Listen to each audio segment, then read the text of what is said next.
on the screen. Technical difficulties. There we go. Hey, good evening, everybody. Welcome to the broadcast. It is going to be a really fun and interesting conversation this week. Christian is actually out for the moment. He may join us in a little bit. Last week, Joe was out, but y'all can welcome him back right now. There's Joe. Joe, welcome. Hey guys, missed you last week. Yeah, we missed you too, man. I'm glad you were able to make it this week. Last week you were on vacation? I was. Where were you? Dauphin Island, down in Alabama. Alabama. Yep, roll tide.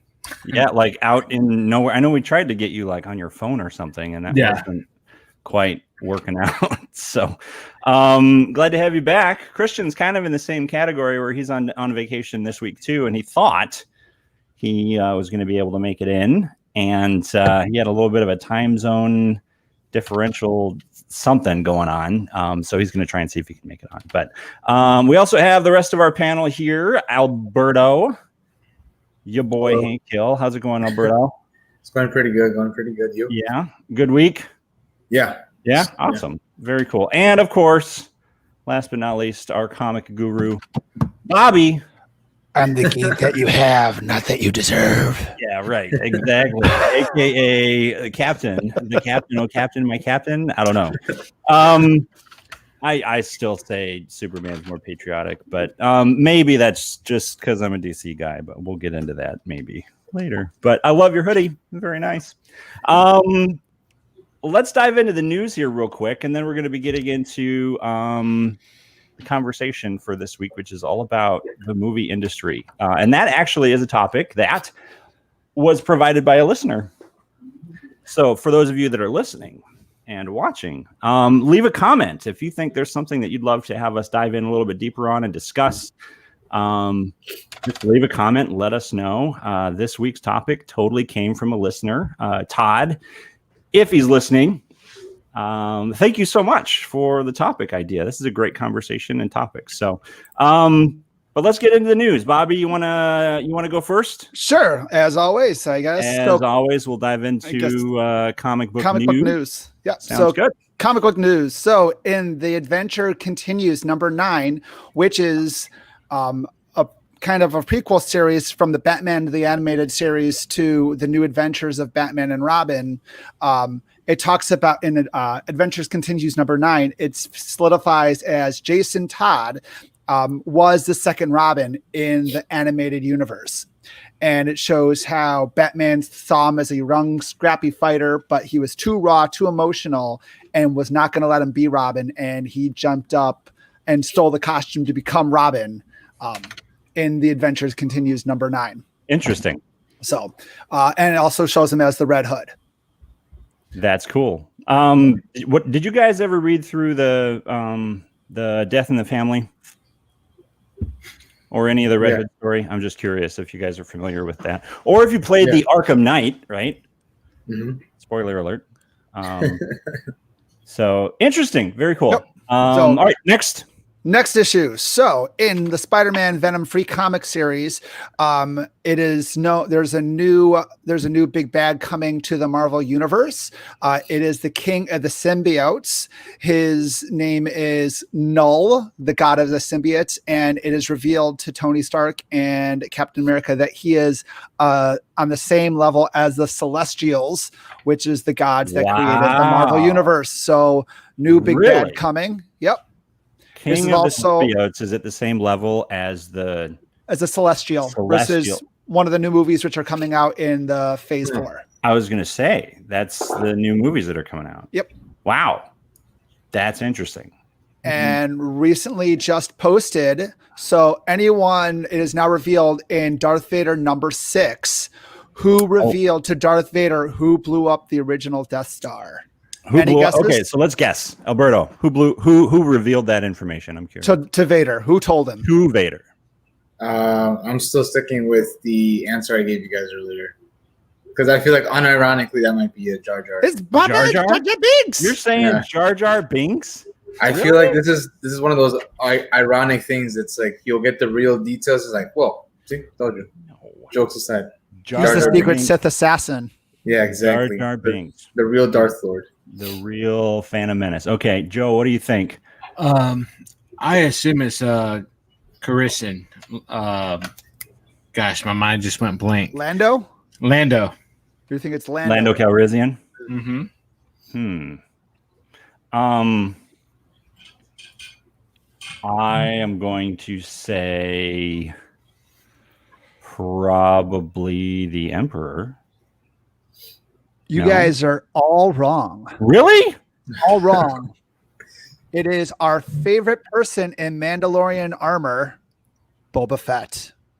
Really? Really? He was so. How did Boba Fett know it was him? Yeah. Oh, God. Well, he was tracking down Luke Skywalker because everyone Right. in all the rebels, they got into a big fight. Luke Skywalker escaped, which Boba Fett is very mad at, but he was able to get the one name, the guy's last name who blew up the Death Star, which was Skywalker.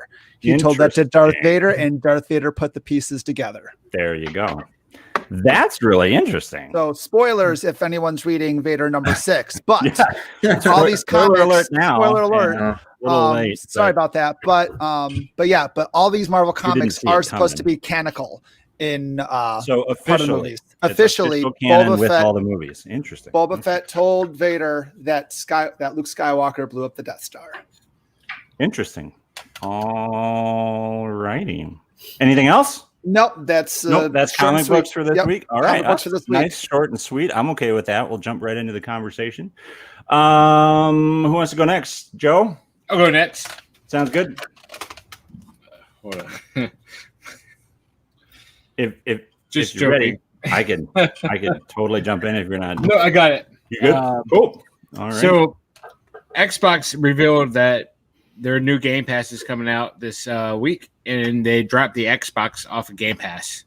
And so it's not Game Pass Xbox Game Pass anymore. It's just Game Pass. Just to coincide with PC and the Xbox Series X that's coming out. So it's going to be cross-platform on a lot of games. Number 2 is Flight Simulator. Did you guys ever play Flight Simulator? Oh, yes. Definitely. Like a lot. That's coming to the Xbox Series X. I actually jumped ahead.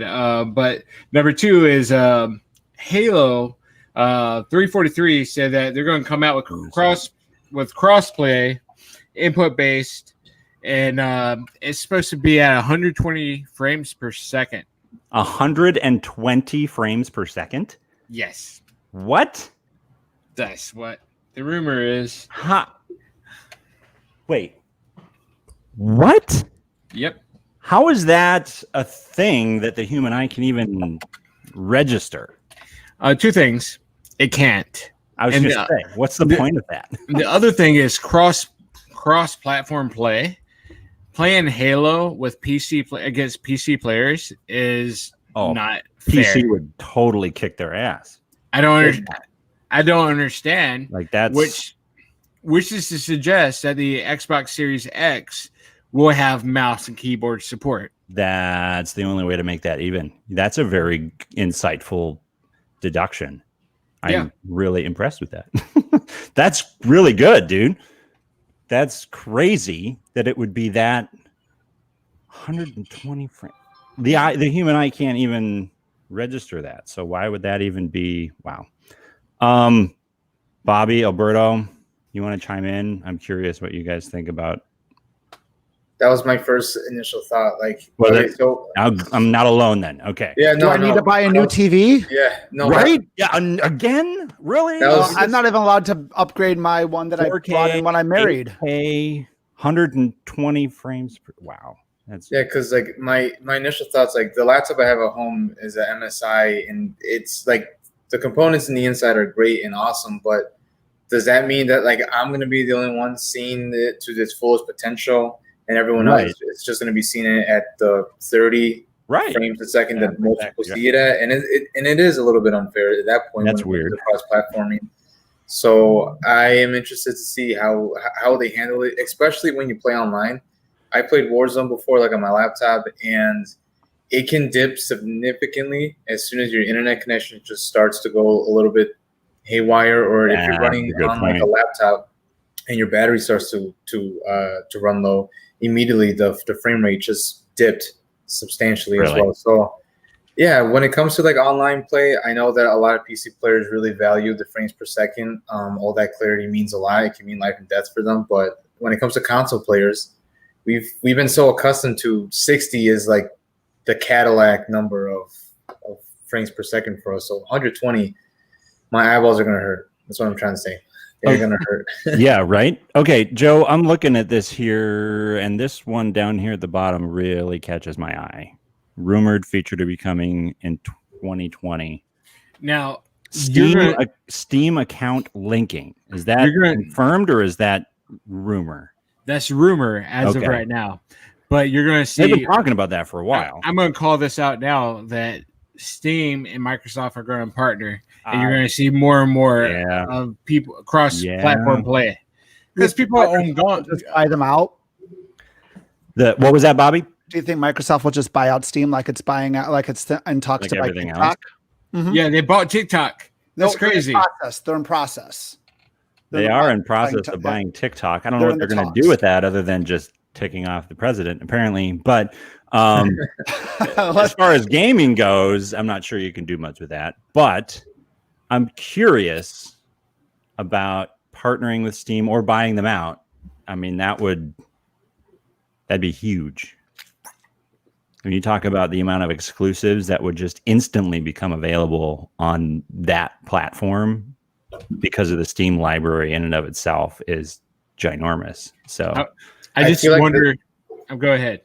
Oh, I was just going to say, I feel like that's the natural progression of like Microsoft teaming up with PC. I mean, if they dropped Xbox from the Game Pass title and so many titles are now already being released on PC and Xbox One, Series X, it just seems like the natural thing is let's just work together. I mean, let's be realistic. Players pick one or the other or have both, and and now if you buy digitally any of Microsoft's first-party titles, most of them you'll get a version of it on the PC. Yeah, exactly. With it, so it's they been like it all one in the same family anyway. So that's really interesting.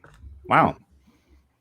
120 frames per second, though. I still can't get over that. Okay.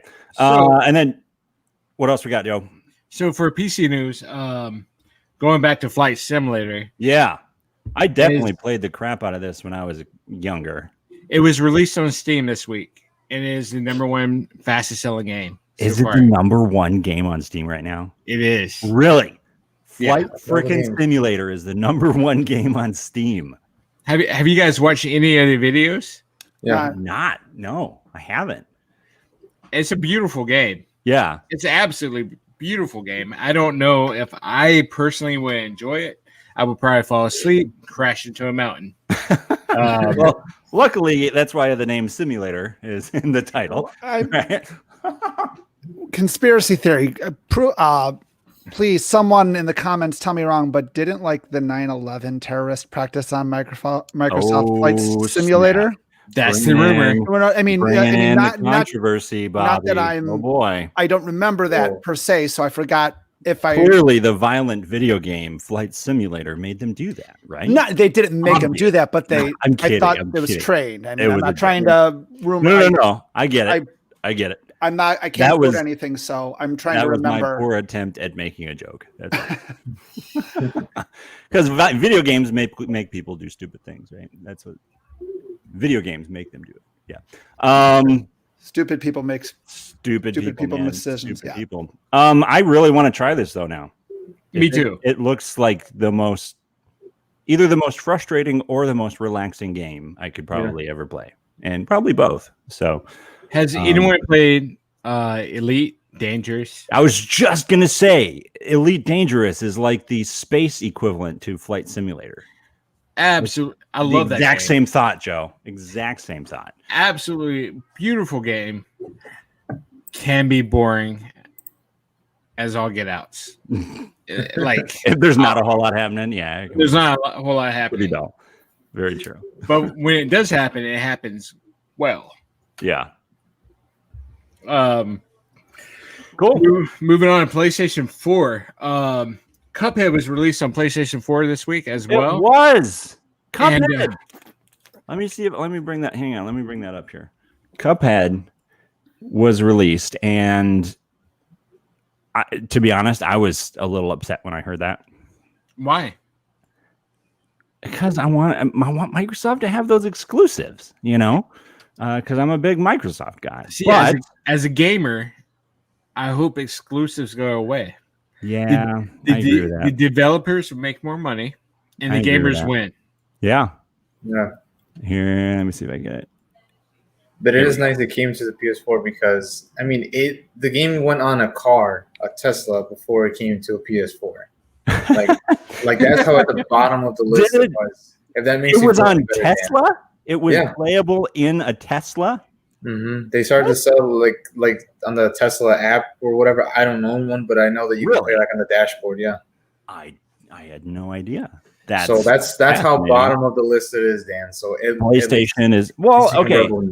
So then here's the deal. I also did a little bit of digging into why on earth Microsoft was willing to allow this property to go, because that's essentially, from a legality standpoint, that's what was happening. And from what it sounds like, Microsoft spokespeople were basically saying, hey, it's not exactly a system seller, but it is a property that we have a lot of great pride in, and we're glad that we have it as an exclusive. And again, going back to our products on more platforms is better business for us. They were like, sure, let's put it out on PlayStation. And the developers behind Cuphead were all the more thrilled that Microsoft essentially released them from the exclusivity contract that they had so that they could put it out on PlayStation. And so Does Microsoft get a cut of those profits? they might. I don't know how much. Well, regardless, I mean, good job for the devs. Right. They work hard. This animation gives my wife nightmares. It creeps her out. The art style creeps her out. She can't even watch it. I love the animation. It gives her nightmares. Mm-hmm. What is so creepy about it?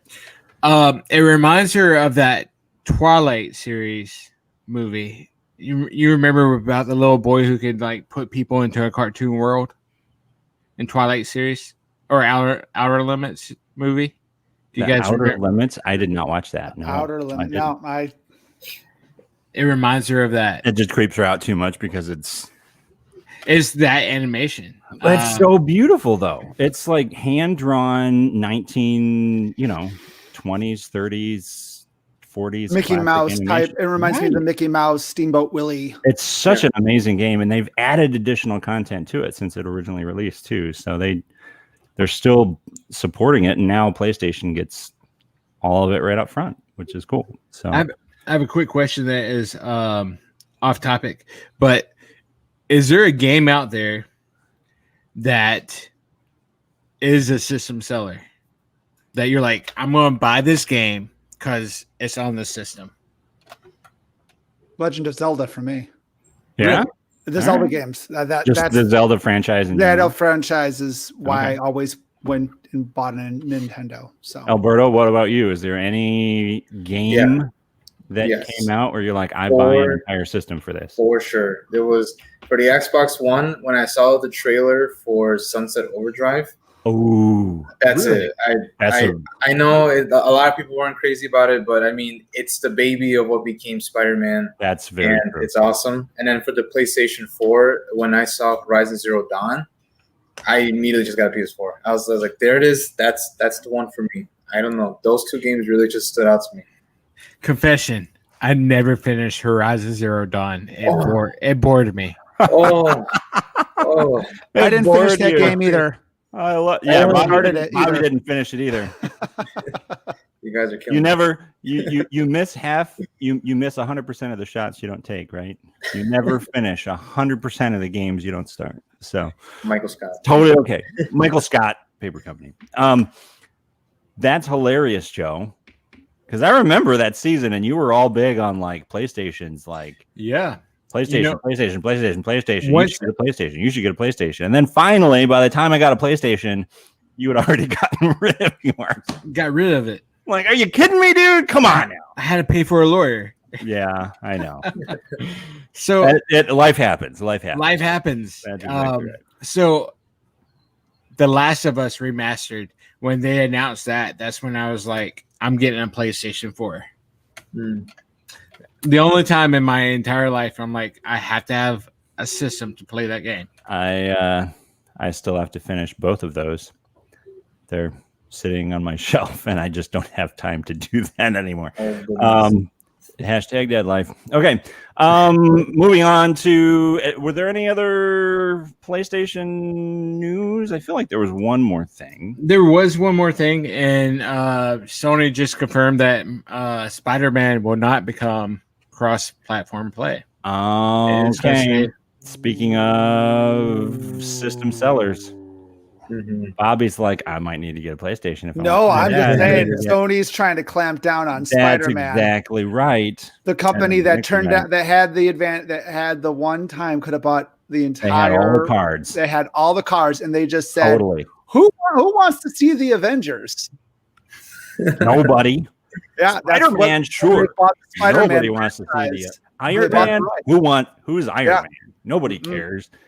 We can't make a movie around Iron Man. They turned that all down. Yeah. And that's a little teaser into what we're talking about next week, which is Marvel. But more on that later. Later. No Nintendo news. Christian didn't set us up with any Nintendo news this week. Yeah, I think the PlayStation Plus free game that's out right now is Modern Warfare 2 remastered. Was that right? It just came out like this past week or something. So That's really nice. That's a really nice. it's just like it was a recently released game and it looks great. Oh. You know, the remastering version anyway. So Definitely, at one point, it's a conversation I love to have with you guys or anyone listening about the whole culture of reboots, remakes, Ooh, yes. sequels for that that series and stuff like For that. video games or movies or everything. Yeah, that's- really. I mean, just reboot culture in general. That's Yeah. that's a episode on itself, Al. So I Yeah. think let's put that on the shelf for next No, week. no, for sure. Or yeah, We'll put 3 a pin weeks in from that now. one though, for sure. All right, and then in TV and streaming news, first and foremost, and this is something that I was not really a huge fan of until you guys started talking to me about it, and now I feel like I'm way behind. The Umbrella Academy 2 season 2 just came out. I have not seen any of this show. And Really? on one of those rare occasions, feel like I am the one kid coming into school who didn't have cable. It is think And of everybody X-Men. else Yeah. is like, did you see what happened on Nick at Night? And I'm like, I have no idea. I don't have cable. Yeah. X-Men with Oh, daddy you have issues. cable. X-Men X-Men with daddy issues. X-Men with daddy issues. Best way to describe it. I definitely want to see I think it. that's the best way to describe that That's a good show. way to describe that. Yeah. But I was impressed with the Rotten Tomatoes score, 91% and 92%. Yeah, no, it's a super solid show, and I've been enjoying it a lot. You don't see very often like where the audience and critics all are agreeing on it. So that's a big deal. Very big deal. After that, TV world news. Ellen DeGeneres. This isn't really a Man Cave Mondays kind of thing, but most of us probably have girlfriends and wives who probably are aware of this show. But this lady's show is under some serious issues. There was apparently all kinds of allegations of sexual misconduct and not handling stuff with the whole Me Too movement dealio. And it's a toxic workplace culture, is what is coming out, which is so rubbing against the grain of her brand. Like, Yeah, that would what is that all about? You know, first time I heard. I need to. Right. You need to tell me more about it. So before I react, I want to hear more about the story, and the sources before I fully okay. Whoa. No, go ahead, Joe. You want to say something? Go ahead. Apparently, gosh, not Justin Timberlake. That's not the guy I'm thinking about. The young guy that everyone likes. Harry Styles. He sings "Yummy." That's all I can remember. Bieber. Was it? Justin Bieber. That's it. I had to Google it. So there's a strong connection in his YouTube video of his music video, Yummy, which strongly indicates sexual misconduct on her behalf. In his On YouTube video. her behalf. Yeah. That's a big deal. That is a big deal. Wow. That's not cool.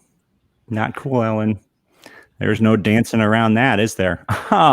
Oh, she's like, because the big dancing and the Alberto, thank you for laughing. You got it. I got it. I got it. I Just, just don't want to react. Just, head in shame, shaking your head. Yeah. So, so there's that. And then last but not least, baseball. Baseball might be done as of tomorrow. Really? This season. Yeah. Wow. There was a bunch of calls going through. Apparently, there's a conference call with the MLB commissioner, Rob Manfred, who was speaking to the player union.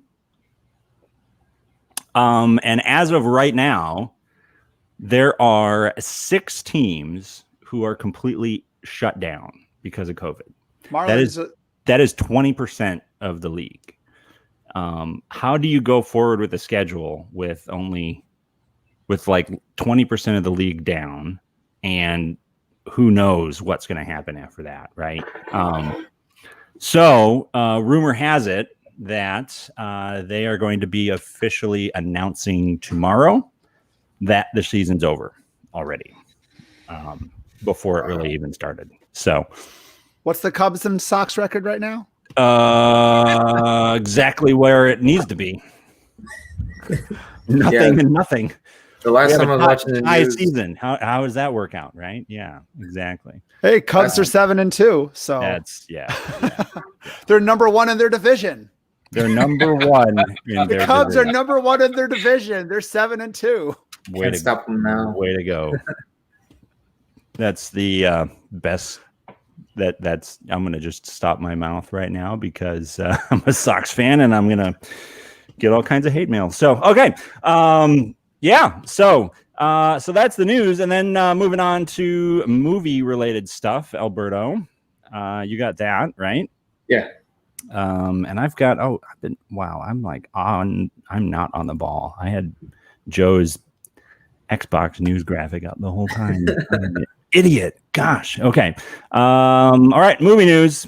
Moving on to movie news. Alberto. All right. So just 2 small quick things, just because the main topics for today is going to be about movies. But first one, good news for horror fans. Scream, talking a few minutes ago about reboots and sequels to old movie series. Scream 5 is going to keep moving forward, and Courtney Cox, who you may remember as being the main star, essentially, or at least one of the main stars from the original movies. She's going to be returning back into the cast. One of the original directors is going to help produce, and several more of the original actors and actresses will be adding back into the bill. So a lot of people seem to be excited about that. I just kind of wanted to get your guys' 2 cents. Were you a fan of Scream? Were you a fan of the TV show that came out with Scream like a few years back? I don't hear a lot of people talking too much. See, exactly. I don't feel like a lot of people talked about it or watched it. Nobody really knows. Exactly. So I was aware that it came out. I didn't bother watching it, though. I was in the same boat. I was excited, then it came out, and I just drifted away from memory. When I think Scream, I definitely think movie, because there were 4 of them. When the 4th one came out, I was like, really? Did it jump the shark? When did it jump the shark? 4 for sure. 3 had some interesting, like, they knew they didn't need to do 3. And so there was some really interesting commentary on the stupidity of the endless sequels. Like, that was kind of one of the cool things about the Scream franchise is they do this like weird kind of commentary on horror movies at the same time. So yes, Alberto. Two quick thoughts that I had while reading it, though. My first thought was, if this movie is going to continue, are they going to be passing the torch to younger actors and actresses to kind of give like new life to the series? And secondly, are they going to go in the realm of what Child's Play did, where they modernized or modernized? I can never say it right, but gave them more. Yeah, modernized. You see what I mean? modernized.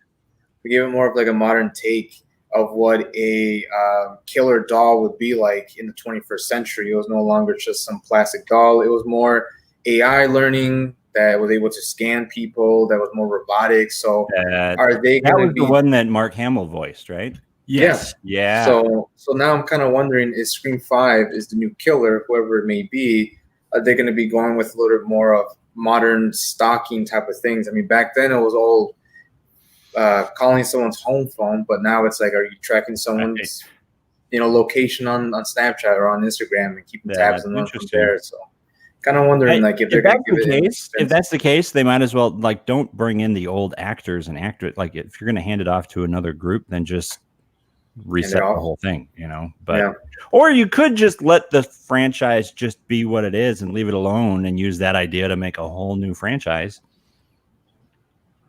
But Dan, money though. Like, right. But is there money? Is there money in the Sporting Cops franchise? I don't. People have their.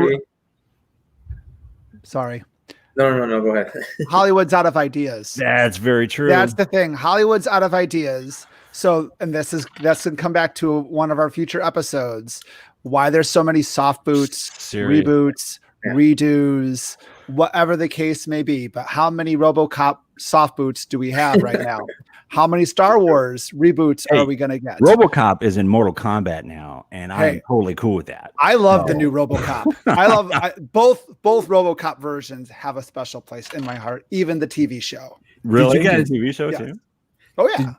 Did you guys ever play the Super NES game RoboCop versus Terminator? Yes. Was that not a great game?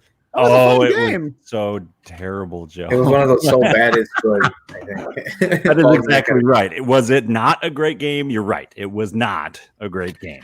It's one of the only few games that would give me a migraine while playing. That and the Friday the 13th NES game. That one was terrible too. That one had that like the music was just terrible, and that'd give you a headache too. So, all right, Alberto. One more thing.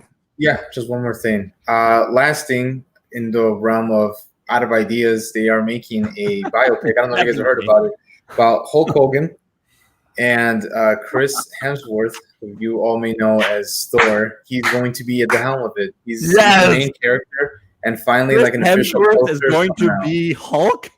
Yeah, so it's happening. What? He's Captain Kirk's father to me. No way. Chris Hemsworth is going to play Hulkmania. Yeah, and he has said, even like in recent interviews, he says that like bulking up for this role is actually more physically demanding than him bulking up for Thor. So I would believe it. It's gonna be. I would believe it. It's gonna be cool to really see like Chris Hemsworth, especially if it's Endgame. But there's a little but I'm excited to see how it goes. I know fans have been slightly kind of doing like a lot of like fan posters of who was it? Chris Evans playing as Randy Man or Randy Macho Man Savage. Macho Man Savage, right? Yeah. So didn't Hulk just get like not too long ago get like a bunch of bad press for some like racist. So that's exactly the point I wanted to get to. The article and along with other articles, they talk about how this movie is supposed to really talk about the 80s Hulkmania and the real big peak of his career. I don't know how far into his career will they officially start talking about. I remember a few years ago when the racist comment stuff came out. Yeah. And they basically stripped him of all WWE Hall of Fame and all his titles. He was set to be like a big part of the massive roster of like the WWE game coming out that year. It was going to be the biggest library of players ever. 8-player, like just a gigantic game. And the one dude that didn't show up, Hulk. Yeah. So I'm kind of curious. All because of that. I'm kind of curious, like, where is the movie going to end? Is it going to end just before everything? Is it going to keep up all the way up to current? Are they going to save it for a sequel? I don't know. But has he officially? Do you know? Did it say in the article if he officially signed off on it, or is it just being done about him? Because that's different, Like The Social I'm not sure Network so far. movie was about, Facebook, but it wasn't officially approved by any of them. So I'm curious if he's. Only things I know is that it's the main meat of the story is 80s Hulkmania, and it's distributed by Netflix, which is interesting. A streaming movie on top of it all. That is interesting. I'm gonna call it now. Is Maybe the greatest movie of all time. no, Greatest it is movie of all August time. 2nd, 2020. Chris Hemsworth is the next Nicolas Cage. He's going to say yes to any role. To everything. I'm going to say yes to everything. Yes. He's like, You were an Oscar contender. You got an Oscar, and now he's playing everything. Yeah, maybe. That would be a topic in and of itself, right there. Nicolas Cage, good or bad actor? The answer is yes, regardless of what question it is. He's done it all. That's really interesting. Here's the thing that I hope, and they better friggin' show it. And I'm curious who's going to play him.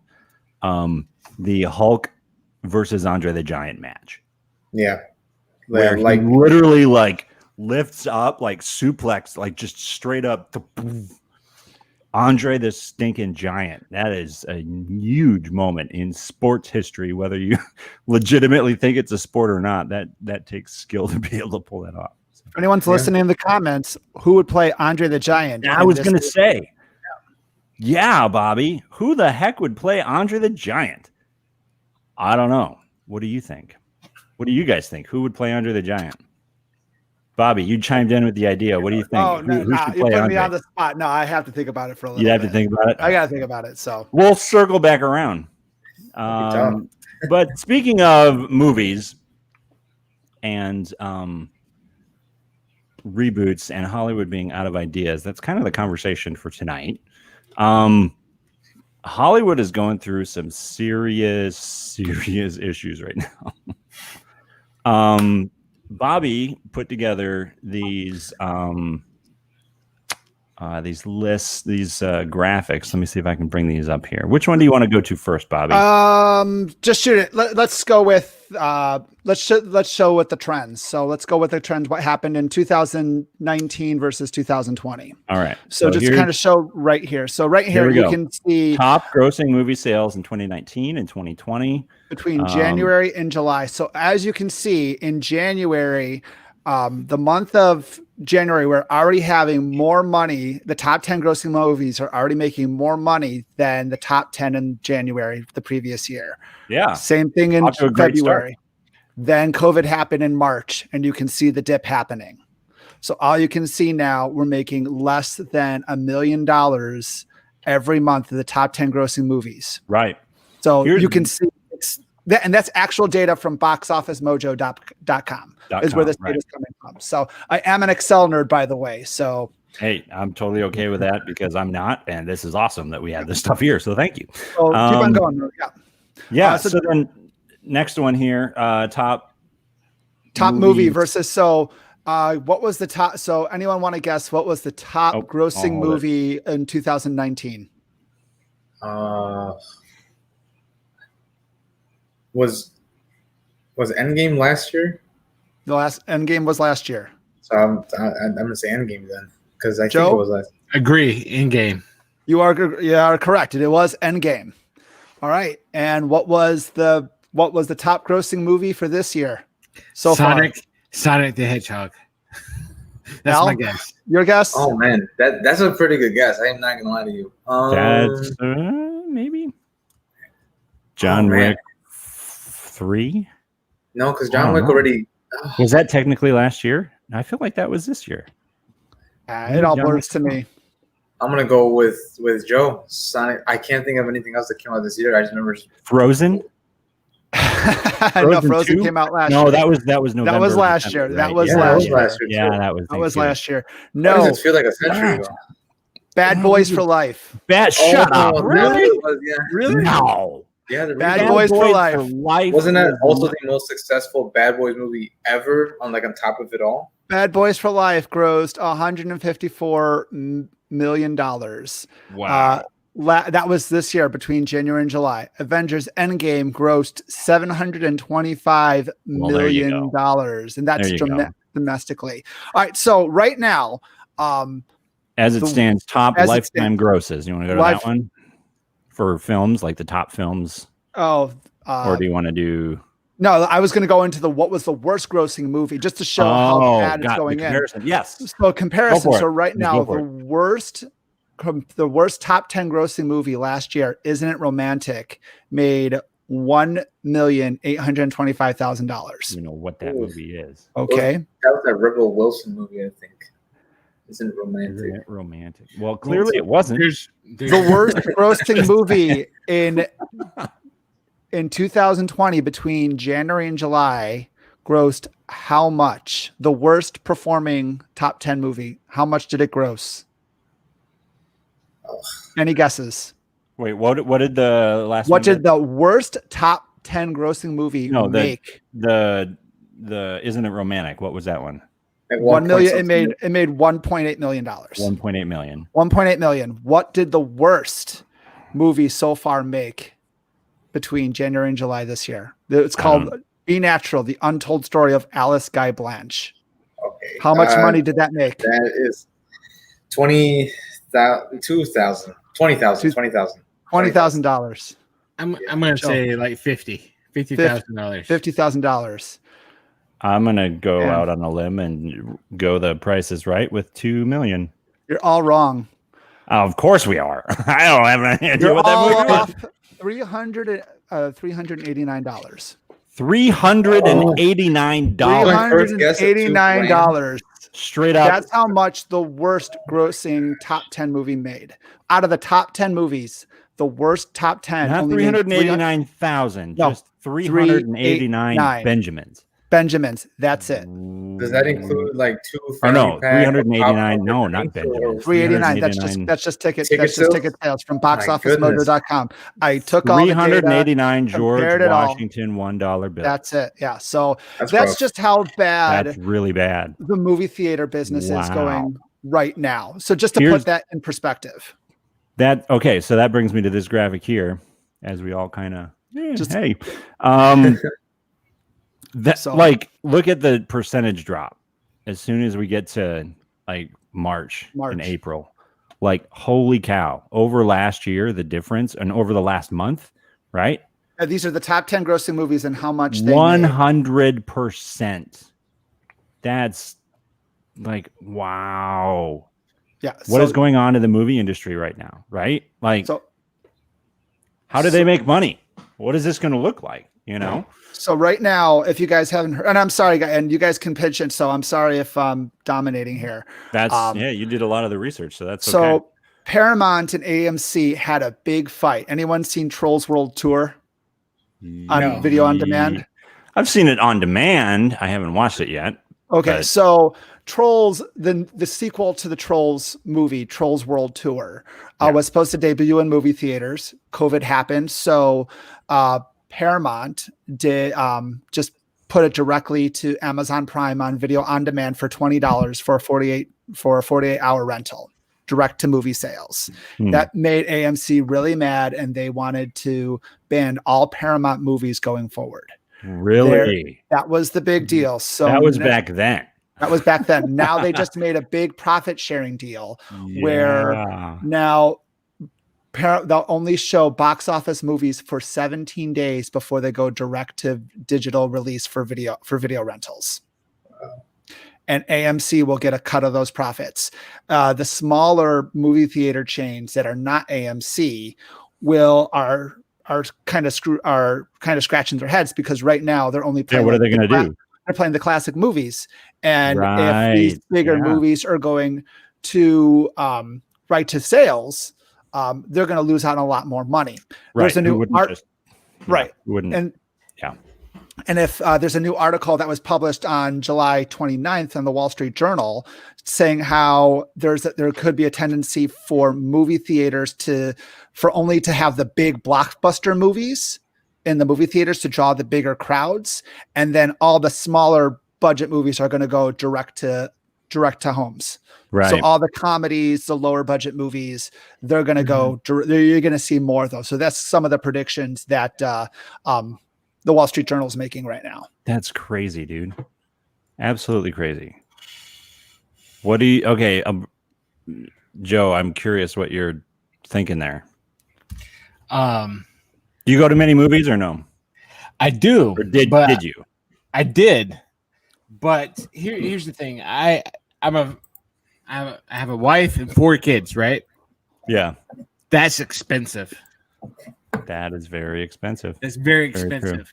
And I'm a firm believer that their high prices and their price gouging of consumers is leading to them to fail. Like $1 bajillion for a popcorn, right? Yes. Like, yeah, it's good popcorn. If I brought all 4 of my That kids, last time we all went and saw a movie together, it cost me like $90. Right. It's ridiculous. That is ridiculous. And Right. I would much rather For that. pay. Yeah. Go ahead. I'd much rather pay like $20, even $30 to watch it on streaming in the comfort of my home. Right. Deal. You essentially check it out for a week, watch it at your leisure, and $30-$40 is even half the price of what you would pay if everyone went to the theater. Mhm. That's that's the math right there. And that's where, like, where's this link? Let me see if I can find this link. And movie theaters right now, because of those high prices, they realize that they are price gouging. So they're trying to make it like a really good movie theater experience. That's why they're trying to bring in the food, the dining, the drinking to the movie theaters now. So because they are trying to make it a bigger experience. Look, I love watching a big screen movie theater.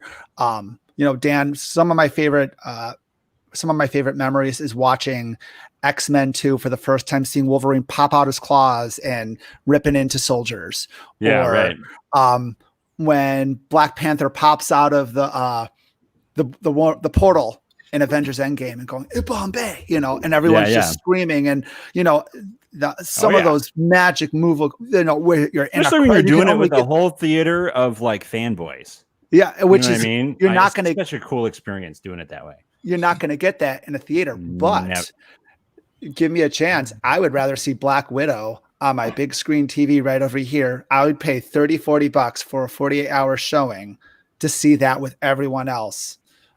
If that was the case, I'd rather do that. Really?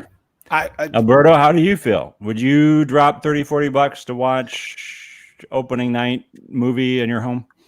I think the one type of movie that I would really miss out on watching in theaters the most is not even comedies, it'd be horror movies. I do love horror movies, and Halloween season, like the second October starts, I'm in the chippiest mood for the rest of the year. It's Halloween, Thanksgiving, Christmas. That's it. I'm smiling every single second of the day. So I love horror movies. And I remember watching A Quiet Place in the theaters, and you can have a surround sound and you can have a whole setup at your house. But the theater had speakers all across the ceiling. So when the creature was upstairs and the wife and the kids were in the basement, you heard the floorboards creak. You felt it, and man. Kept going through the ceiling. And I'm just thinking that's an experience that I was feeling in an entire room with everyone else, and everyone was holding their breath. Yeah. And you can't replicate something like that at home. So I think that's probably the thing I will be missing the most. I don't miss anything right now because it's summertime and it's okay. But once the cold season hits, when all you want to do is just watch movies, I mean, going in, watching a movie, and then going out to go get dinner afterwards, like that was like a classic cold weather type of deal thing. It was perfect. So, go ahead, Bobby. No, I was going to say another trend that's happening right now because of COVID. If you listen to NPR.org, Walmart's now popping up 160 drive-in movies on their lots to change for the movie theater. So that's another big thing too. Let me bring that up right here. Drive-in movie theaters in Walmart parking lots. Yep. So right now, a big deal is that even. Like, are they showing new movies or old movies? Again, I don't know what the deal is, but but Michael Jordan, we know him as Killmonger. We know him as the Human Torch. We know him as Apollo Creed from some of his famous movies. He's joining up. He has a new movie coming out with Amazon, and they're trying to do a bunch of pop-in drive-in movies to promote their new movies. Interesting. So there's all these trends Man, they're getting creative. They are They're trying like to get really trying to survive. They really are. Funny thing though, the theater experience is so second to none. It really is. Like as nice as home theaters are getting, it's not quite the same as the experience of going to a movie. You know what I mean? Like that used to be like a thing. And Alberto, it's funny that you mentioned A Quiet Place because one of the most hilariously embarrassing experiences I ever had at a movie theater was during that movie. It was going on a date. Yes, I went on. It was a date night. Me and Haley, and we, new parents, not really having much opportunity to get out. So we finally found the time and the schedule to, and just like, okay, we're going to go out. Decided to do dinner and a movie. We ended up running a little bit late, so we decided, whatever, we'll buy something to eat at the theater. We don't have time to do a full dinner, so we got tickets already. Let's go to the movie and we'll get something to the theater. So we go see A Quiet Place, and I get my food. Haley gets her food. We sit down, start enjoying the movie. The Quiet Place, or A Quiet Place, is a very tense. Have you guys all seen it? Yeah, it's great. You've all seen it. Okay. Bobby hasn't seen it. So you can, I'm sure, guess, though, being a very, very tense, suspenseful movie where there's a lot of silence and creepy noises with people doing sign language. So the theater on the whole, everybody's like holding their breath. It's like the most just intense film. And the sound is fantastic, as Alberto was alerting to earlier. What food did I decide to order like an idiot when I decided to order dinner? I got nachos. Didn't even just go with popcorn. You'd think popcorn, you can at least muffle it in your mouth. No, straight up nachos. So we're in the middle of this like super intense movie, and I was that guy. I was totally that guy. I'm like crackling open the bag of the chips. I'm like in the middle of the theater, and I'm like, sorry, I'm like freaking hungry. It was so embarrassing, and definitely wouldn't have cared one bit about any of that if I wasn't watching it in the theater, right? Like it's an experience going to the theater, and I was that guy making noise with my potato chips. But yeah, like it's something that I don't think can be replicated at home, but the drive-in thing is interesting. That's really interesting. How would you charge for that if it's in a Walmart parking lot? Again, just like are you charging for it? Well, again, just like any movie, just like any entrepreneur, if you're going to a movie, has anyone ever done a drive-in before? Yeah, and I immediately have a question about that too.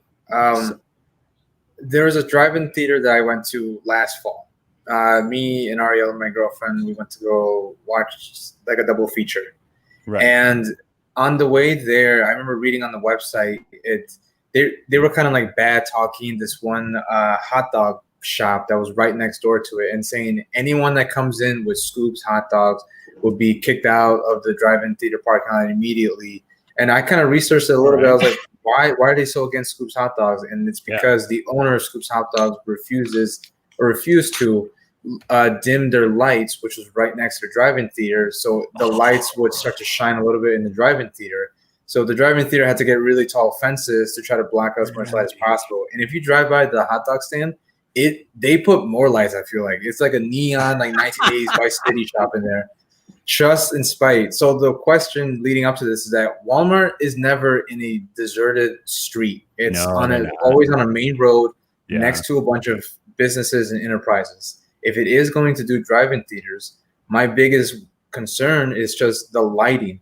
How are they going to get people next door to lower their lightings from their buildings? Like they're normally by a Target or they're normally by a McDonald's or a restaurant. Well, any of you guys live in Naperville area on 75th? Not that close, but about 20 minutes south. Yeah. So the Naperville. So I'm just thinking about the Walmart. Naperville, Illinois, for those that are Naperville, Illinois, on 75th. So right now that's next to it's next to one of the plains in Naperville, big old plain field. planes, not the town, but and then there's no other big lights. But I think if you wait till after hours, if Walmart's closing their doors at 10 o'clock because they are restocking and cleaning everything because of COVID-19 procedures, and you're not making that business anymore because you're not open 24 hours, what's better than taking one of your turning your parking lot, turning off your own lights, and making more money? Yeah. I mean, I think that's a smart business move on Walmart's end. The thing that I find a little curious is, are they going to be doing a different type of delivery system for the audio, or is it just going to be through like radio, as most traditional drive-in movie theaters have been done? Because if that's the case, what's to stop somebody from just driving up to the Walmart parking lot and turning the radio on and watching the movie without paying for it? So here, you know what I mean? I have something from Walmart, from corporatewalmart.com. Do you mind if I read it? No, go for it. So Yeah, I'm reading the thread off the website. How they're going to handle that. So drive-in. For families missing the big screen, Walmart will be working with Tribeca Enterprises for 2 drive-in experiences. Walmart is transforming 160 of its store parking lots into contact-free drive-in movie theaters where customers can safely gather to watch movies programmed by the Tribeca drive-in team. Beginning in August, Walmart will roll out this red carpet experience in towns across the country for a combined 320 showings. The family-friendly night will include hit movies, special appearances from filmmakers, celebrities, concessions delivered right to the customer's vehicle. Walmart's drive-in tour will run through October. Additional details will be announced closer to the start of the tour. More information can be found at walmartdrivein.com. So I'll click. How many theaters are we talking, Bobby? 160. 160 theaters across the country. Does it say like how many states that's across, or no? It just says 160 right now. Okay. So drive-ins have been a signature. So then it just goes into that. So Walmart driving in soon. So the walmartdrivein.com. Get ready for the most amazing family drive-in movie ever. Starting in early August, we're popping up safe, socially distanced drive-in center events in Walmart super centers across America. Sign up for the walmart.com weekly newsletter for more information. So right now, there's not a lot of information on how they're doing it. Right. But the thing is that they're doing it. And for the experience, I don't know, dude. I don't see how that just seems like a Band-Aid on a really big gaping wound in my mind. Like, I mean, Alberto, would you go? I mean, you were talking earlier about how awesome the theater experience was. Mm. Like, would that suffice for you or no? For me, drive-in theaters, anytime I went, I've always loved the experience. I always wish that there was more. And unfortunately, the closest one to where I live at, their lease was up, and the person that owned the property ended up saying, like, no, we're not going to renew it with you guys. We'll give it to somebody else. We'll offer more money instead. Fast forward, not even 3 months, and the whole COVID thing happened. And in my head, I'm thinking, well, there's nothing. Yeah, like, not great choice, guys. Like that drive-in theater would have been great on that land right now. So now the nearest one is all the way like in downtown. So, wow. So to kind of give you like an answer is like, I would love it if we could still do drive-in theaters. The downside is that if there's only 160 across, that's not either much, all 50 states or even just like the ones here at 48 states.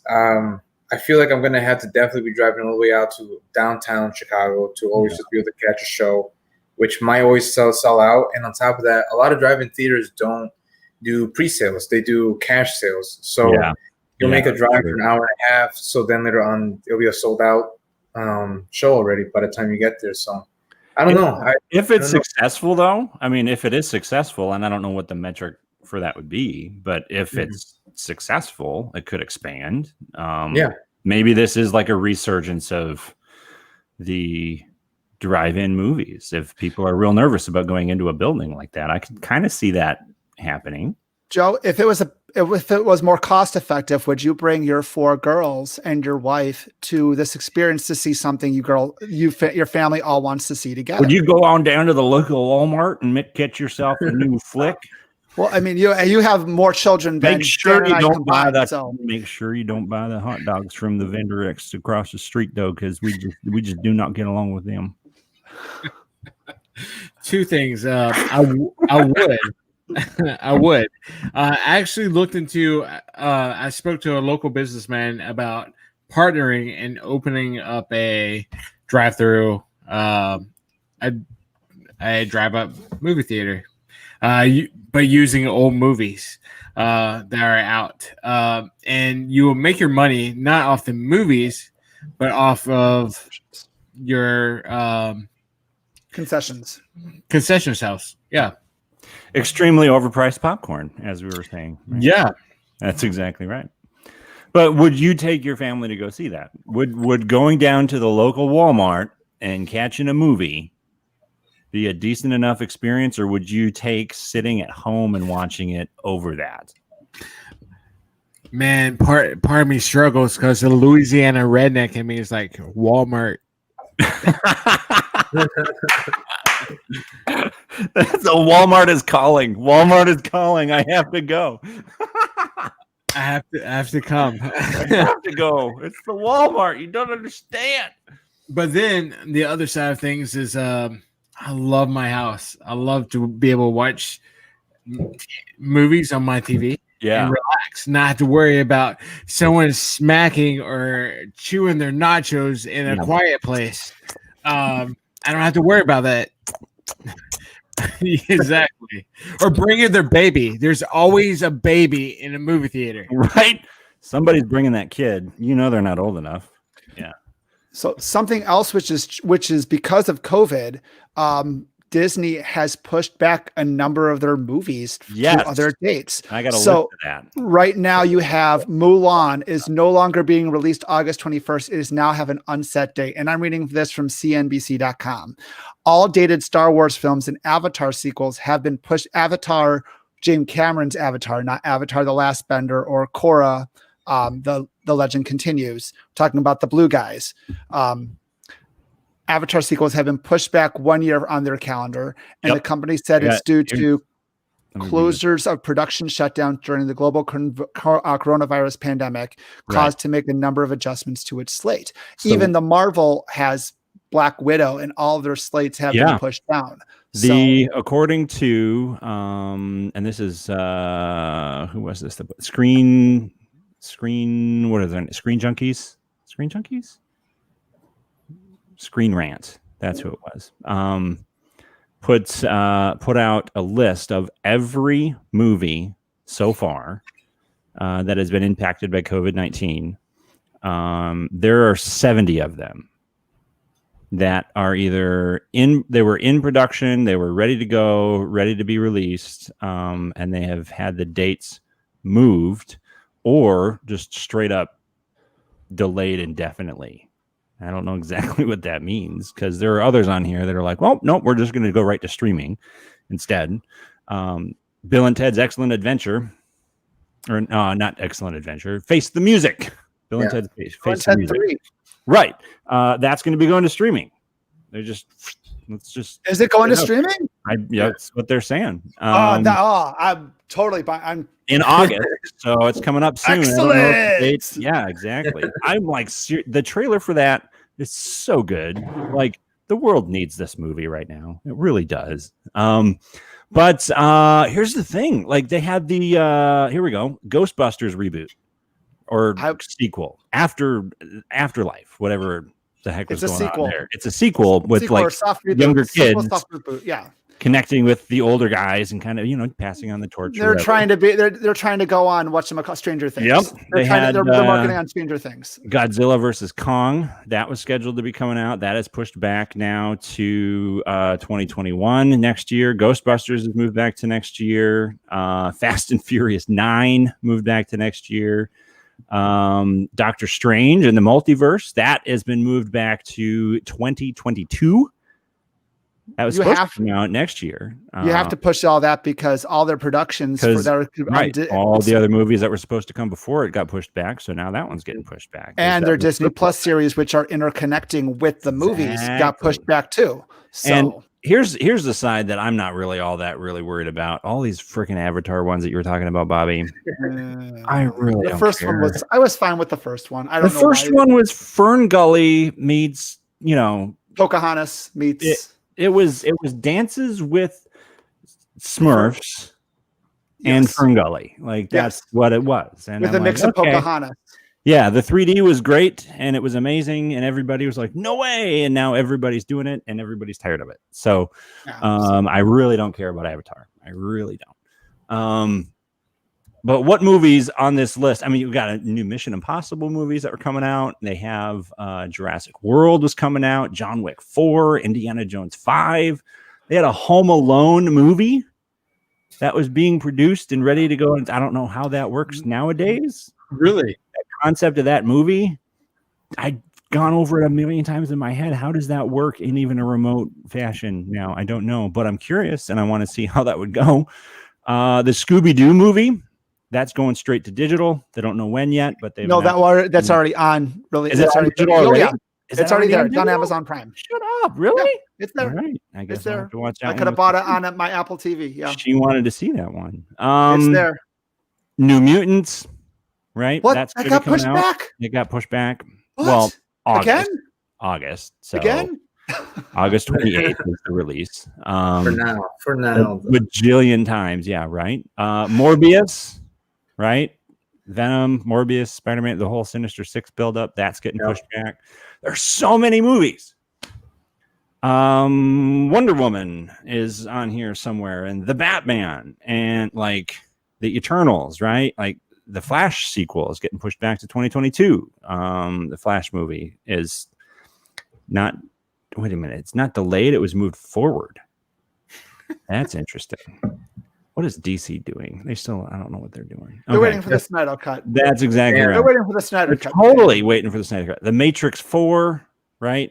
So, were there any movies on this list, ones that you know of, ones that jump out at you?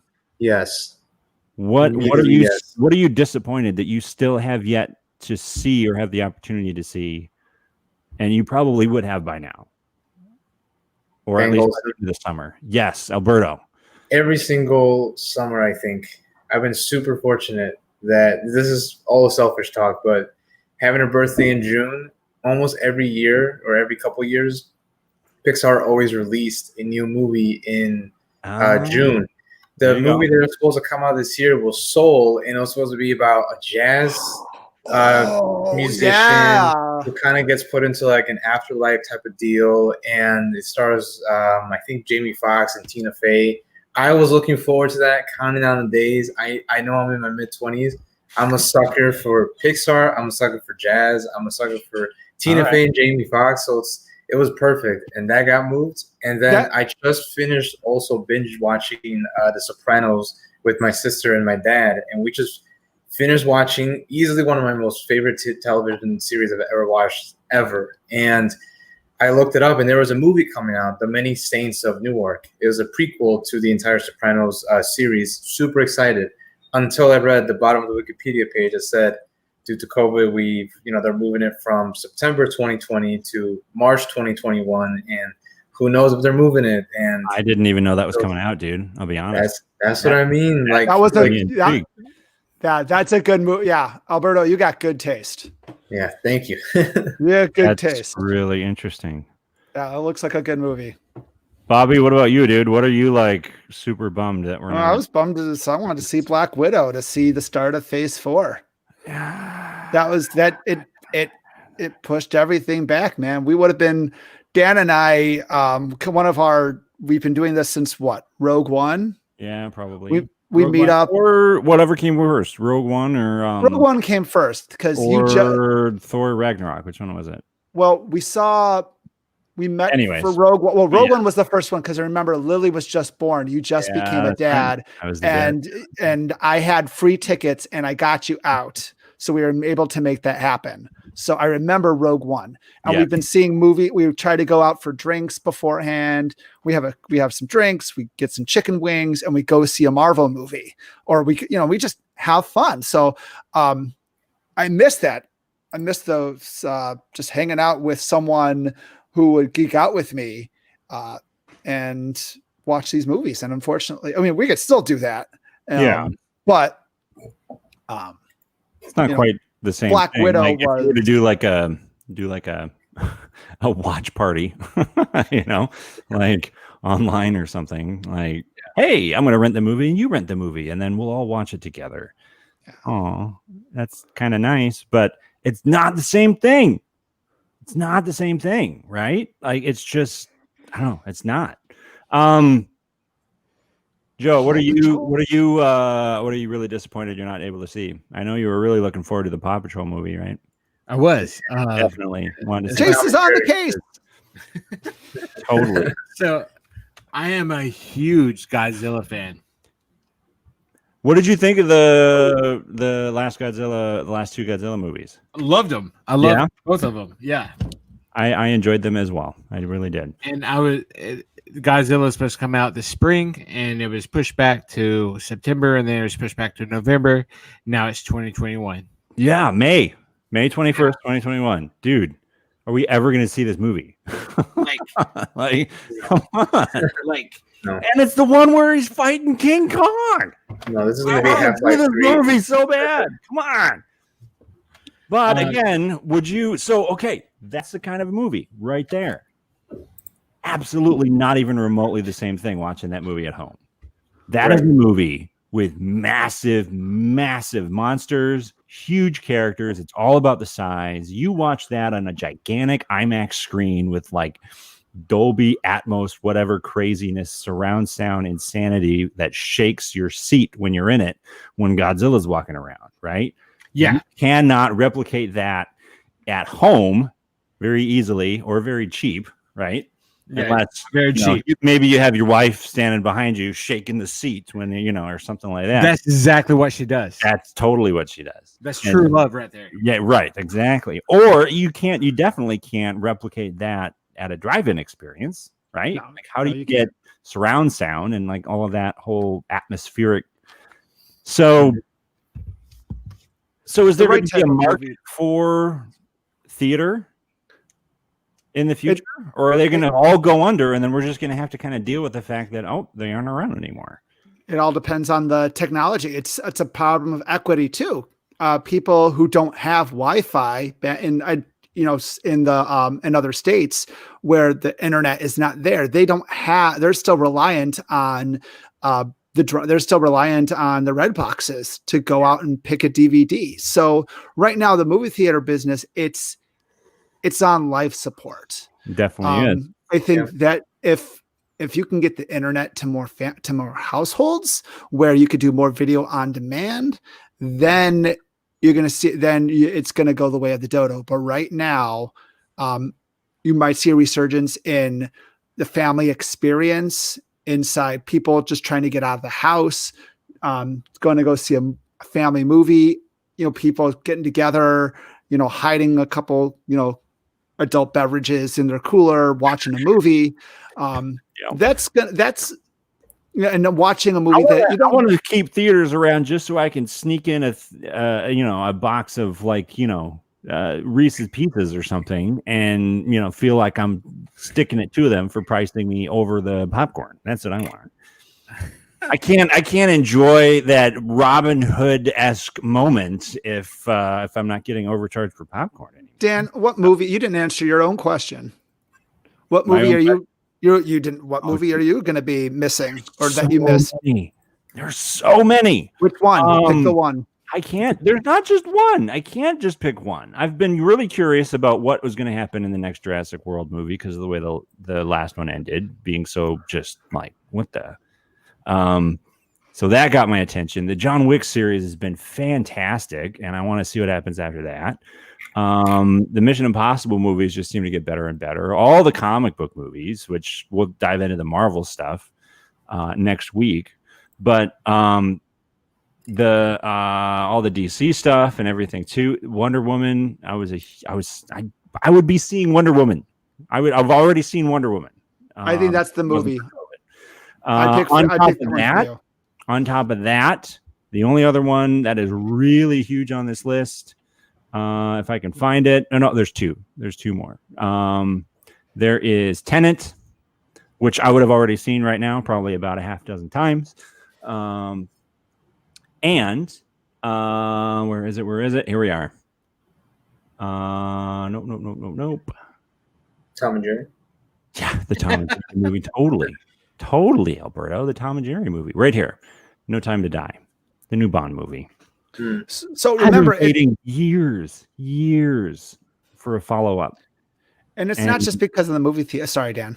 It's so I'm seriously really bummed that I haven't been able to watch that movie. Like when you start going into the summer and you think like this is movie watching experience, and if you're a big movie person like I am, I love the summer because you get the primo cream of the crop movie going opportunities in the summer.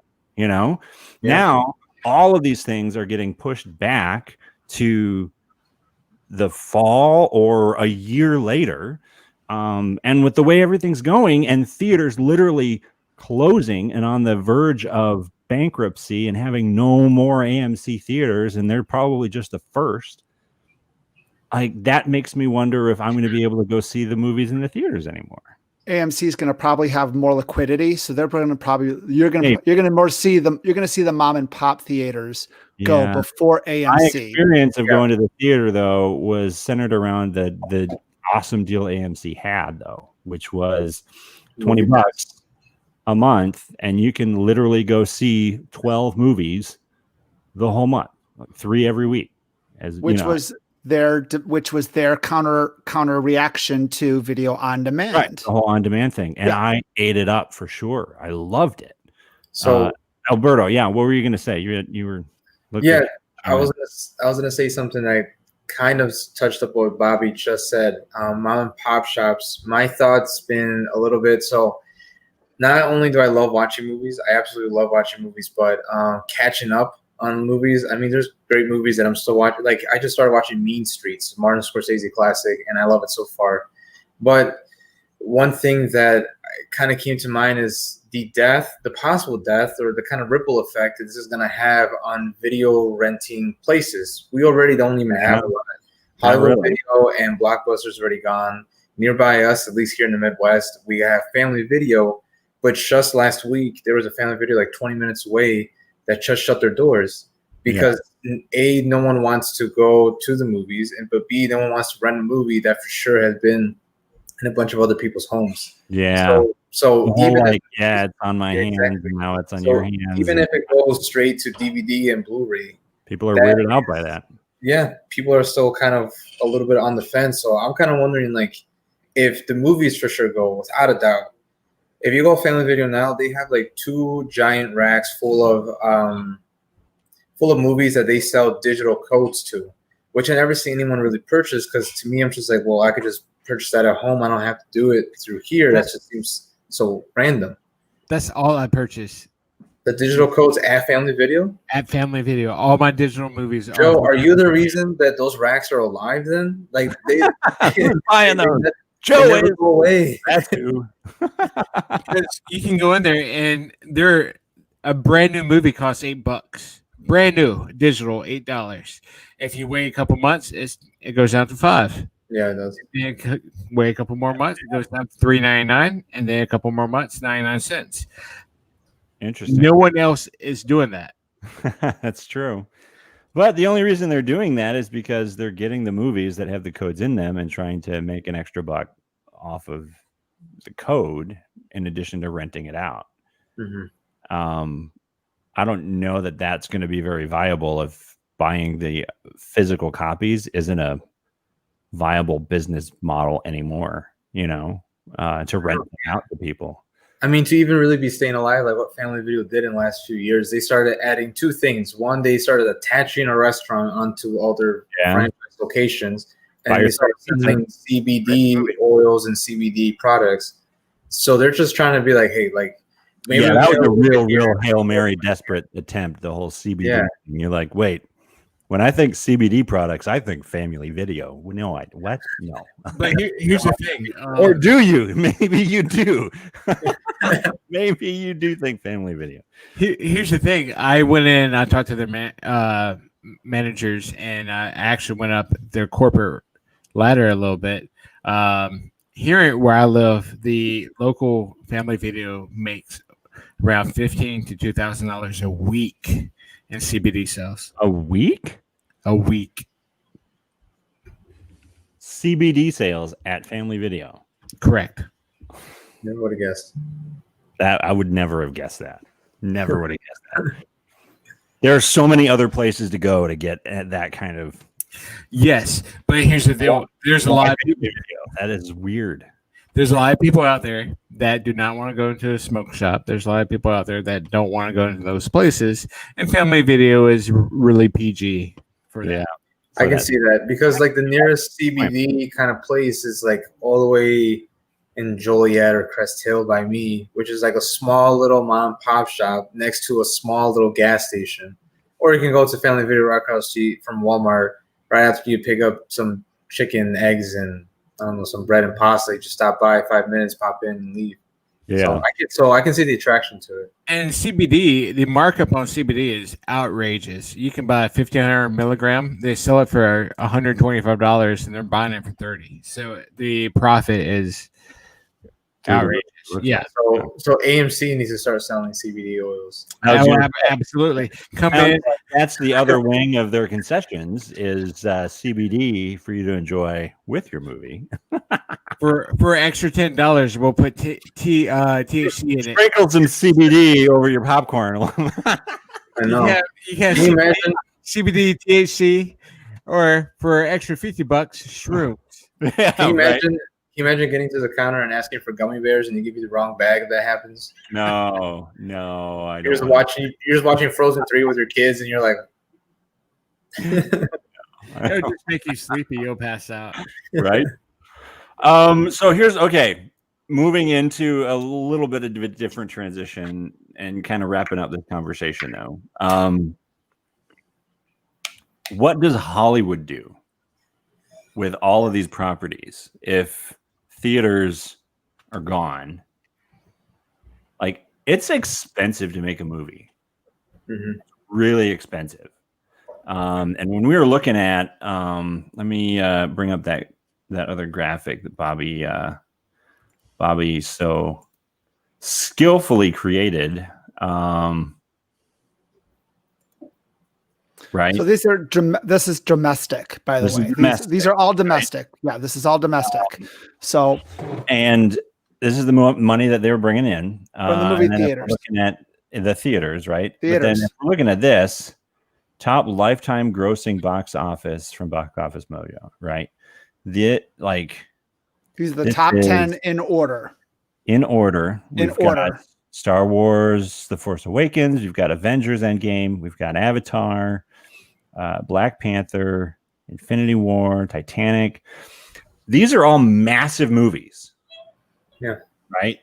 These are blockbusters. Have you noticed 8 of the 10 are owned by Disney? Yeah, and they're all like Disney. But here's the thing. Like, how do movie making companies, how does Paramount, how does Universal, Warner Brothers continue to justify pushing for such massive price points on, just the expenses of making these kinds of movies if there's no way they can make the money off of them that they were before? How do you still make that money? I can tell you how. How, Joe? Look at Snyder Cut. Prime example. HBO Max. I wasn't going to say it. I was going to wait until one of you guys said it. So, yeah. Is a prime example. What you're going to see is these studios come alongside Netflix, Hulu, other ones.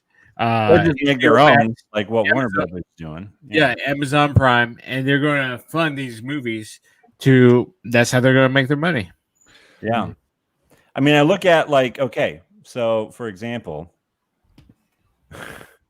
again, going back to my least favorite franchise here, Avatar. I liked Avatar, by the way. 2, 3, 4, 5. 5 movies. all of which were, from what it sounds like, planning on being at least 2 hours each, coming out year after year after year after year, being a big thing. Does that just go straight into like a Disney Plus kind of thing? Would James Cameron even remotely tolerate the idea of his movies being played first on someone's TV at home instead of being in a theater somewhere? So here's the big thing. So You there's know? that Martin Scorsese movie. What was that? That was just released directly to Netflix. Irishman. The Irishman. Yeah. So it needed to have, and people please quote me if I'm wrong, it needed to have a theater release, a limited theater release, so it can be considered for an Oscar. An Oscar. Yeah. So now there's a limit on how many theaters it has to be shown in, and for how many weeks it has to be in. So it in can be order for it to considered. be So considered, yeah. all that is going to be changing as well. Mm-hmm. All those It kind of exceptions. has to. I mean, it kind of has to, you know. Yeah. But that doesn't change the fact that the art form, for some, like there are some directors and some producers and some screenwriters and cinematographers that are like, no, I make movies for the big silver screen. That's what I do. I don't make stuff that goes on someone's TV at home. You know, like TV has always been like the little brother. And if someone breaks out of TV into films, into Hollywood, now you've really made it, you know. Russo brothers. Right. Or actors Yeah. even too, right? Like Tim Allen, great example, stand-up comedy, then to TV, then to massive movies. Like that's the progression, right? Yeah. And it's like COVID's almost going, no, no more movies. Everything's going to streaming. Everything's going, you know, like, and I'm sorry to say, I don't know that James Cameron would really accept the idea of a Walmart parking lot being too much of a step, you know, up from TV at home. Like, and it's not really what he's thinking. Anyone ever see anyone remember seeing Terminator 2 in movie theaters? Terminator 2. Joe. That is an experience. It was rated R. I couldn't go. You couldn't see that. It's age, so no. Yeah, dude, that movie. It was rated R. But I did see The Lion King. Yeah, that like Yeah, I saw Toy Story 2. rip our hearts out right there. But Dan, to kind of just follow up with you, one thought I've been having listening to you speak about this. I think the natural progression, at least my absolute guess, would just be a lot of focus on streaming, Netflix, Hulu, HBO, who's going to get the best deal. But I think what that's going to end up doing, it's going to make streaming services, there's already a streaming service war going on. Yeah. It is to make it even more competitive. Because you're right, like the movies is kind of seen as the major leagues, and television is a lot of times seen as the minor leagues. So this reminds me of the time when a lot of talk shows and big famous celebrities were starting to come onto YouTube, and then it started making YouTube extra competitive and much more difficult for the smaller content creators. Yeah. Because now they're going against this much bigger, higher budget, more staffed production team and crew. Yeah. So now Netflix is going to be having an example. That Hulk Media movie, it's going to be on its front page for sure. I mean, you got Chris Hemsworth, you got Hulk Hogan. You're going to have that at the very front, and a lot of other Netflix specials. They're going to have to really be fighting to be added onto your watch list, and most importantly, to actually be watched. Oh. So it's going to just put like all the cooks in just one kitchen, and I'm just, I don't know how it's all going to go unless studios are a little more selective about how much stuff is going to be added. I'm going to build on Alberto's conversation. So I was just following up with an article on Forbes.com talking about how Netflix right now is spending more money on new content than other people, and it's just bleeding money. But right now, is it going to survive with its current model of, because right now, the only reason you're going to Netflix right now, it's losing all the content Netflix was once known for going for the stuff we couldn't have on DVD, Friends, Right now, I'm watching Community on Netflix, but it's starting Right. to slowly lose all that. And as Disney starts grabbing their properties, right now it has Indiana Jones. Yeah.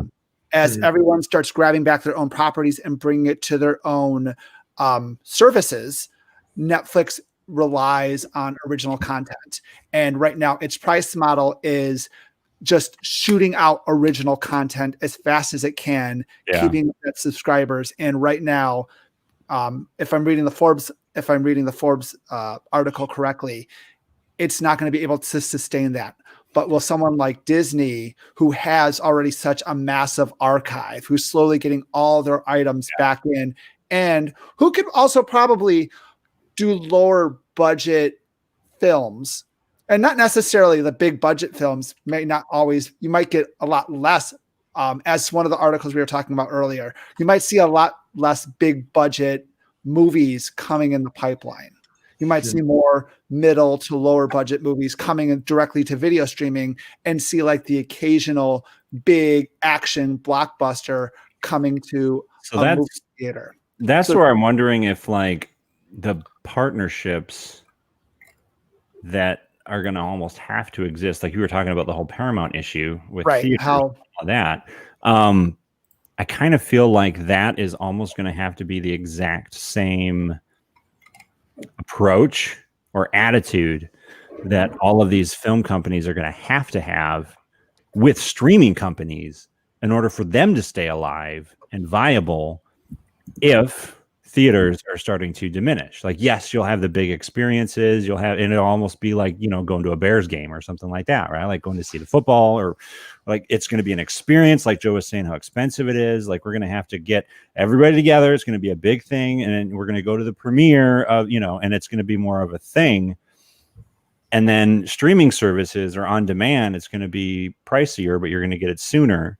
But then all of that stuff is going to become more quickly available or made more exclusively through partnerships between cinema houses and movie companies and production companies and the streaming services. Rather than making their own streaming service, they'll partner with Netflix or they'll partner with Amazon or whatever. So, Joe, what do you think? When it comes to Netflix, it's not that they're pumping out content as fast as possible. I think they saw streaming services becoming the main, the main media content for people to consume, and they started planning 6 years ago. Yeah, and the Umbrella Academy is amazing, absolutely amazing. I know, I'm behind. I gotta watch it. Stranger Things is amazing. Yes, Stranger Things season 4 still hasn't been announced when it's coming out, but I'm sticking with Netflix because I want to wait until it comes out. But the thing is they have many shows out there that you can tap into. My wife and I have been watching The Warrior Nun. The Warrior Nun? What is that? See, there's so much content on there. I have no idea what the hell you're talking about. What is The Warrior Nun? This paraplegic girl passes away, and she got a halo from an archangel, and therefore it restored her, and she's fighting demons. Why am I thinking Joss Whedon coming to my mind right now? Why does that immediately jump to my mind? Like paraplegic Buffy is what it sounds like. But it's good. It's actually really good. It's well written. It's well documented. They have some on there that are not so great, like The Order. The Order is like a werewolf / versus witches. It sucks. It's cheesy, and we turned it off. But Paramount and other businesses are going to come seeking out Netflix, Hulu, Amazon Prime in partnership, saying, "Hey, let's make these movies." Because that's where the money is.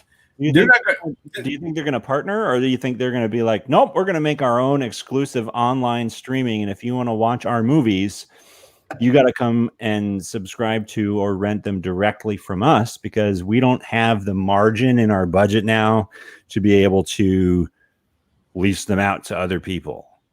They're going to partner. I What's the benefit of building partnerships as opposed to building your own? What we're going to see is Netflix will have exclusive partnerships with certain companies, very much like Microsoft and first party studios. And if you want to watch a Sony movie, you have to watch Disney Plus. Just like the Spider-Man video games. Right. Yes. You want to play a Spider-Man video game? You got to play PlayStation, so you got to apply that. So that's a very good conversation theory. Coming full circle. I could see that, Joe. Yeah. I could see that. Alberto, would you prefer that companies make their own websites and streaming stuff available for you to just rent the movies you want? Or would you prefer they partner with streaming services or both? Like where do you lean on that? I'm curious. If I had to choose any of those options, I'd probably choose a lot more of the partnership, like Joe was mentioning. Yeah. I've already mentioned throughout the weeks, I have a lot of the streaming services. Now, granted, a lot of the streaming services I haven't shared with a lot of people. HBO with my buddy, Netflix with my sister, Hulu with my girlfriend. And that's how a lot of people tend to have their accounts. And that's just how it tends to be. So it's like if they do partner, I'm not just benefiting from it. Whoever I'm sharing the bill with is also benefiting from it. Whoever else I give the password to. There was some inside conversations and stuff leaking out about how Disney was not having that, and they're trying to come up with copyrighted, stuff. They're trying to find patents and stuff on technology to try and track it's almost like they want their property to be pirated. Right. There you go. I was thinking, in the back of my head, I was thinking, what if all of a sudden Pirate Bay 2.0 just starts surfacing? People don't want to start buying all these streaming services, and then LimeWire comes back, and FrostWire comes back, and everyone gets Trojan horse and viruses. And hey, I was on LimeWire. LimeWire. Oh, LimeWire. How many millions of computers around the world got thrown in the dumpster because of LimeWire? Well, no, that was actually one of the concerns in a NPR. I believe it was NPR, something I was listening to, but that is one of the concerns because of AMC. They're forcing right in the movie theaters. You're going to have, and if it gets released first internationally, you're more likely going to see pirated copies before it hits streaming. Right. So that's something that could happen. Really good point. And that brings in the other side of this conversation, which is the global market. Like the rest of the world isn't having nearly, like some countries are, but not every country is having as much of a massive impact on the theater experience as the United States is. Because they got their act together. The way that COVID-19 is being handled in different countries, and all of that sort of stuff, and how the culture, community, whatever.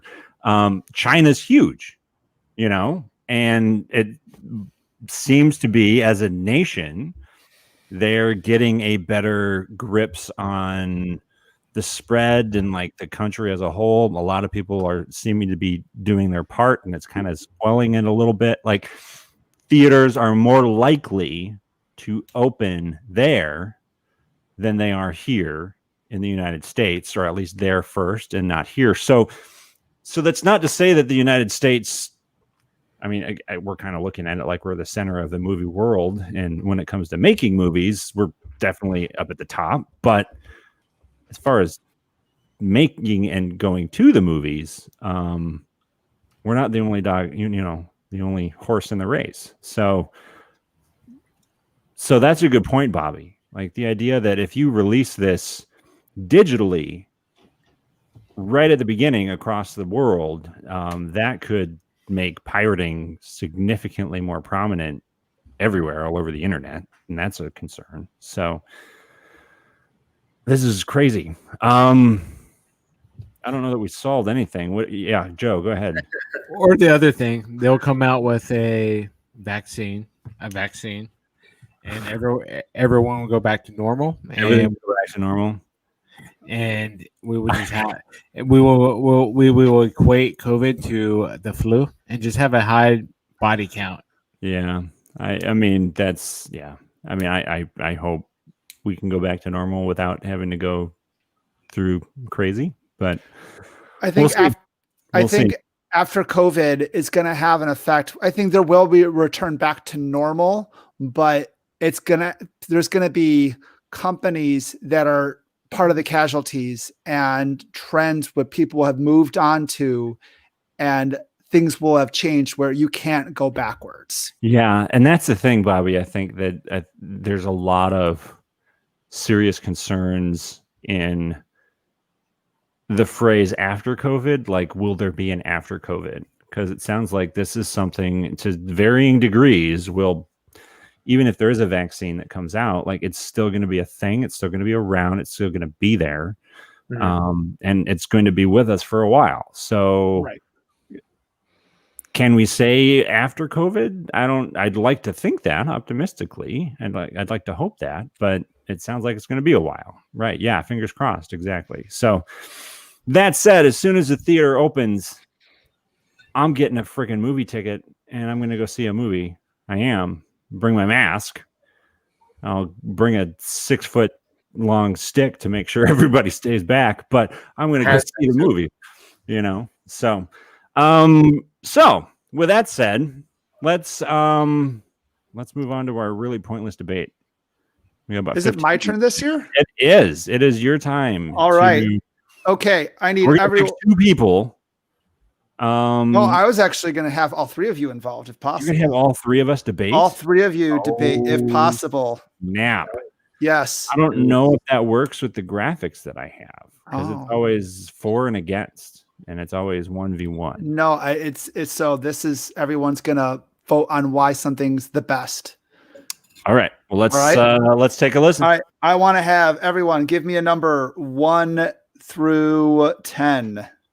10. 2. I'm gonna go with 6. All right. Who said 10? That was me. All right. You're going to be Punisher. Who said, Joe, what was yours? 6. You're He-Man. Okay. All right. And Alberto, you're Drago. So you have to tell us. Like Drago. Ivan Drago? Drago. You have to tell us why Dolph Lundgren, why that was his best character ever. Wait, did you say Ninjago? No. No, Dolph Lundgren. Ivan Drago. Ivan Drago. I will break you. Drago. Dolph Lundgren. Rocky 4. No. Oh my God, that's You what have I think to. You have to say why that was Best Dolph role. Lundgren's best role ever. Oh, okay. So who's this is good, Bobby. This is a good question. I like this.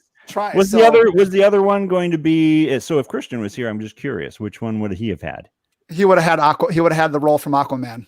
Oh, from Aquaman. All right.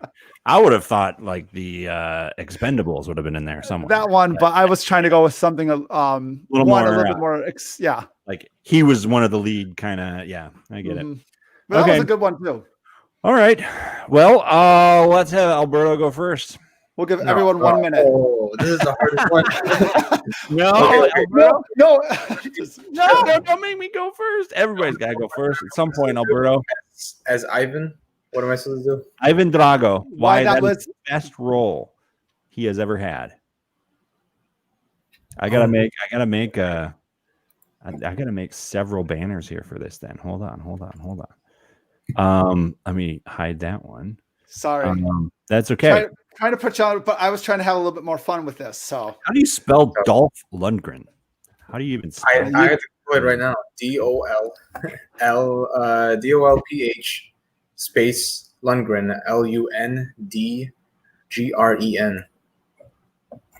Because I'm he has spell that.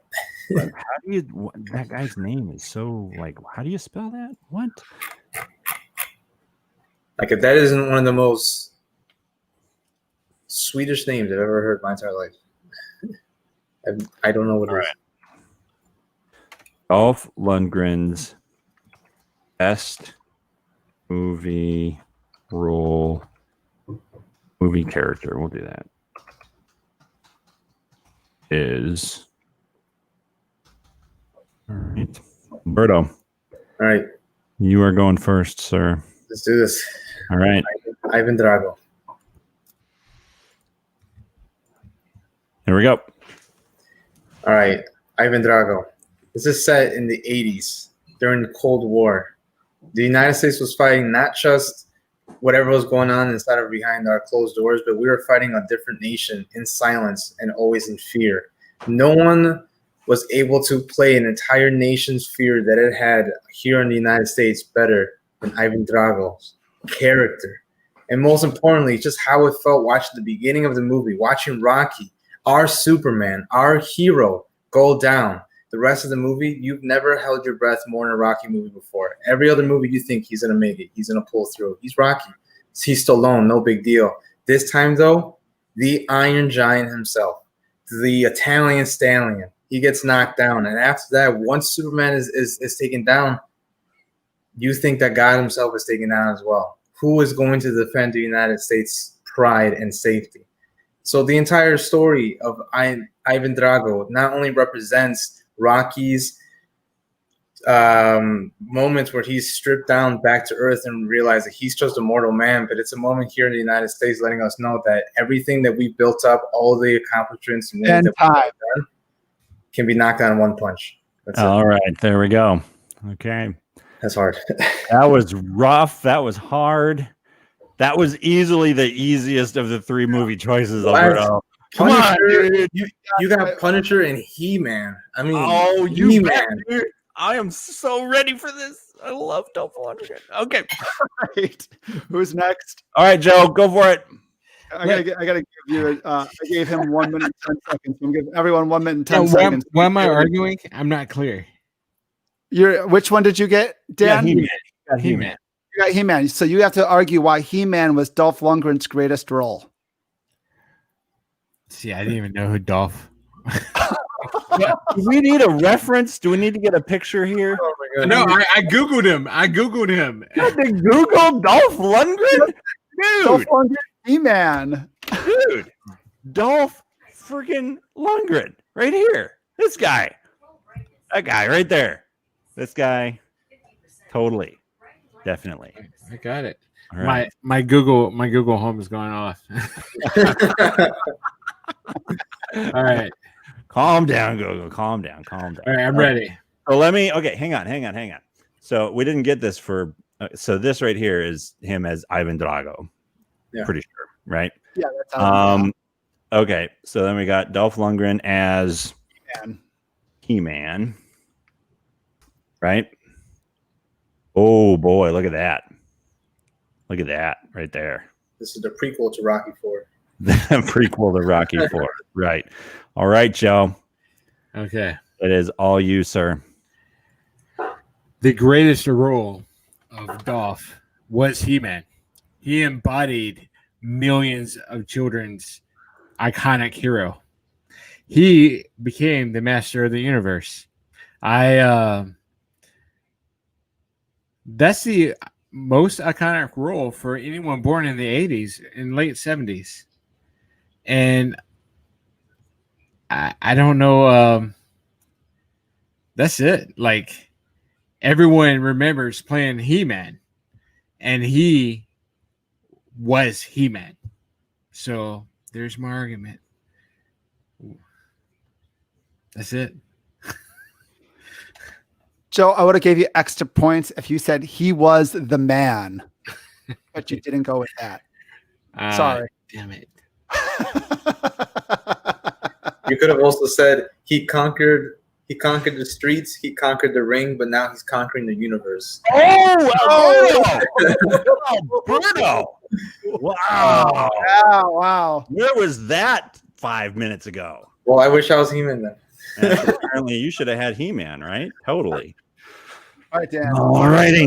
All right. Well, hang on. Now I gotta get it. Hang on. I gotta get him as the Punisher up here. The best role he has ever had. There we go. All right. Oh, dude looks like he's definitely gonna kill somebody. Look at that. Definitely gonna kill somebody. Okay. All right, Bobby. Wait, let me set the timer for you. All right, go. All right. Dolph Lundgren as the Punisher. Dolph Lundgren was, without question, the quintessential anti-hero. Was he the bad guy in Rocky? Yeah, pretty good one. Still the bad guy. Was he the good guy in He-Man? Yes, a terrible one. Which means he makes the ultimate Punisher as the anti-hero. This guy was essentially the godfather of the Marvel Cinematic Universe as we know it today. Every single character that has been turned into a Marvel Cinematic movie really owes it to him for putting Marvel on the big screen and not making a joke out of it. Because if you've seen this movie, and I have seen this movie, it is not a joke at all. This dude seriously kicks butt. So that's my argument. And closing. Time. All right. Time. I'm going to go. Yes, that's correct, ladies and gentlemen. Right here, I own this movie. Oh my! I'm with you, Dan. I own that movie too. I own it too. Rocky IV on VHS right now. It is fantastic. In It is a 240p. great movie. It is a very good Punisher movie. And Dan hit some very good points, but I think Alberto's arguments were poignant and well spoken. So I'm going to have to give it to Alberto. Oh, come on.